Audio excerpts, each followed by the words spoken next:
আব্বা আনে পোলা তেল না মাংস আনছে আনে বাজারে যায় আলু পেঁয়াজ রসুন নিহেন গে গেদা যদি মাংস আনছে তাহলে আলু পেঁয়াজ আনলো না। আব্বা আনে পোলা পেঁয়াজ রসুন আনবেন গে মনে আসল না সেজন্য খালি মাংস নিয়েছি ও তাহলে ব্যাগ দাও আমি নিয়ে আইতেছি। ও তাহলে যান বউ তুমি জানে বইরেছো মাংস রান্না বাদ দিয়ে তোমার খালা কোন সময় আছে বাড়তে যাবো কেনা? মা খালা তো যাবো গে ঘরে তো আদা রসুন কিছু না তাহলে মাংস রান্ধুম কে দেয় সেজন্য আমি আব্বারে বাজার বাড়াইছি বাজার থেকে আইলে তো তারপরে মাংস রান্ধুম। হালিমা এনে বয় তোর ভাই বাজার গেছে বাজার থেকে আইলে তাদের বউ রান্না বাড়া করবো খাই দিয়ে যাসনি। ও বুঝি খাই দে সন্ধ্যার সময় যামনি।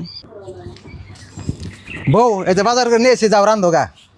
আব্বা আনে গেলাম আইলেন এত ফসকে কি বাজার করেছেন দেখি মা দেখেন আব্বা কি নিয়েছে আব্বার আমি আদা রসুন বালন বা গেছে আব্বা খালি কচু নিয়েছে তাহলে মাংস রান্ধুম কি দিয়ে এখন অন বউ মাংস রান্ধবো কি দিয়া তুমি খালি কচু নিয়ে আইছো বাজার কথা বউ কয়ে দেয় না কি কি নাকবো?